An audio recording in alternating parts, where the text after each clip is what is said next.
અત્યારે આપણે જે ઉનાળુ પાકનું વાવેતરમાં જે મિત્રો ઉતાવળ કરી રહ્યા છે એ વિશેની વાત કરી દો। આમ જોવા જઈએ તો જનરલી મકર સંક્રાંતિ એટલે કે જે ઉત્તરાયણ જતી રહે પછી ઘણી વખત ખેડૂત ભાઈઓ છે ઉનાળુ પાકનું વાવેતર કરવાની શરૂઆત કરી દેતા હોય છે।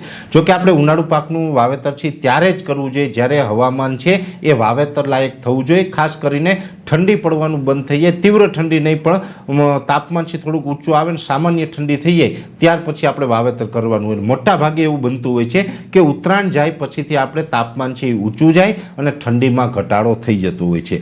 આ વર્ષની વાત કરવા જોઈએ તો આ વર્ષે દરેક ખેડૂત ભાઈઓને મારી એક વિનંતી છે કે આ વર્ષે જાન્યુઆરી મહિના દરમિયાન કોઈ જ પ્રકારના ઉનાળુ પાકનું વાવેતર કરવાની કોશિશ આપણે ન કરવી જોઈએ, કેમ કે એવું કરશું તો આપણે જર્મિનેશનમાં પ્રોબ્લેમ આવી શકે। કેમ કે અત્યારે પણ જો ઠંડીનો માહોલ ચાલુ છે અને હજુ આવનારા દિવસની અંદર તીવ્ર ઠંડી પડવાની છે, એમાં પણ ખાસ કરીને 25 જાન્યુઆરીથી 31 જાન્યુઆરીનું સેશન હશે એમાં તો ખૂબ તીવ્ર ઠંડી પડે તેવી શક્યતાઓ છે। એટલે અત્યારે જો આપણે વાવેતર કરીએ તો ઉનાળુ વાવેતર ઉપર અસર પડશે ને ક્યાંય ને ક્યાંય આપણે નુકસાન જશે। એટલે આ વર્ષે શિયાળો લાંબો ચાલવાનો છે એટલે ઉનાળુ પાકનું વાવેતર કરવામાં હજુ રાહ જોવી, ઉતાવળ ન કરવી। ઉનાળુ પાકનું વાવેતર કરવું હોય તો 10 ફેબ્રુઆરી પછી કરવામાં આવે તો આપણા માટે યોગ્ય હવામાન રહેશે, જેની દરેક મિત્રોએ નોંધ લેવાની છે।